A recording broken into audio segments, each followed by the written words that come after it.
There are certain fundamental marketing terms and concepts you should feel familiar with, especially so you might be confident in marketing meetings and job interviews. So let's review some of them now, starting with the marketing mix, also called the 4 P's of marketing, as popularized by Jerome McCarthy in 1960. And the first P is product, which stands for the goods and services you offer, whether it's bottled water or car insurance or even education. And this P includes a product's design and development, as well as its branding and packaging. The next P is place or location, and it's just where a product or service is offered for sale and how it gets there.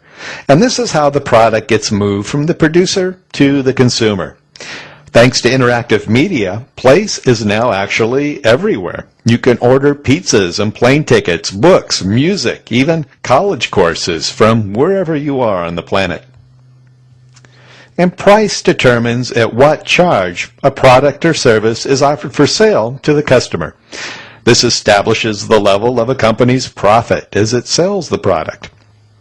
Price has also been impacted by interactive media. You can now simultaneously compare the price of a given product or service between any number of vendors, such as when you purchase an airline ticket. And promotion. And this is how you let the consumers know about your product or service for sale. And this is done through advertising, personal selling, sales promotion, direct marketing, and other forms of publicity.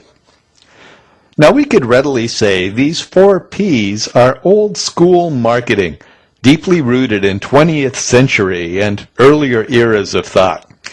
But if there is one shift that sums up the modern 21st century marketplace, it's that now the consumer is super empowered through instant access to information and competitors' prices and even sharing reviews with one another. So the traditional 4 P's may well benefit from a rewrite according to a customer's perspective with the new 4 C's of marketing. And all we're going to do is take the old P principle and transfigure it to a consumer vantage point. For example, customer value. And that's how a product benefits a customer from the buyer's point of view. And cost to the customer. And this covers price plus the other customer's costs, such as time spent traveling to a store or the shipping charges for a product bought online. Convenience for the buyer, or how easy is it for the customer to find information about a product or service as well as purchase it. And communication. And this is now a two-way dialogue or conversations with multiple people as a customer makes a purchasing decision. And positioning and targeting. These are 2 of the most important aspects of marketing, so much so that they weave throughout all the other P's and the C's.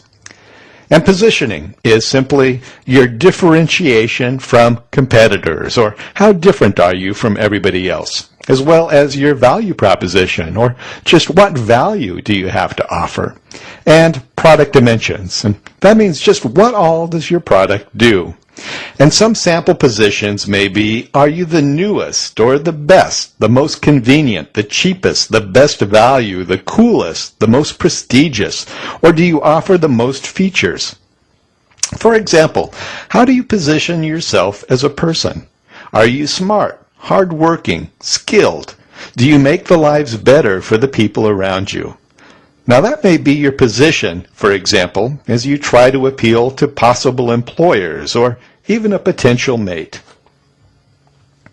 And targeting simply answers the question, who are you positioning your product for? And this can also be measured in terms of demographic segmentation, which we'll consider in a moment. Now, value proposition and product dimensions answer the question of just what do you do and what are the various dimensions of your product. For example, for many years, the big toothpaste battle was between Colgate and Crest. Colgate promised white teeth. Crest featured the American Dental Association seal of approval as a top cavity fighter. Well, then along came Close-Up, which offered a gel that claimed Not only will we make your teeth cleaner, but we'll make your mouth taste fresher too. And their slogan was, "Get a little closer with Close-Up." It was a great proposition, and they won a big chunk of the toothpaste market. Well, soon Colgate and Crest jumped in with their own gels. Then along came the pump dispenser and Arm & Hammer's baking soda toothpaste. Well, then Colgate Total offered a gel and a baking soda and a pump dispenser and said it will fight cavities, freshen breath, reduce tartar, and fight gingivitis all at the same time, all within a single product. And it's called adding dimensions, or expanding your reach into new demographic segments, or going deeper within your existing segments. Well, marketers are going to position their product and services according to the demographic characteristics of their target audience. Some of the most important demographic measures are these. Gender, especially in many cultures where women are the primary decision makers for purchases. And age, young people certainly buy different things than older people. And income, especially considering disposable income, which can be important for the sale of non-essential items or even luxury purchases such as travel. And education.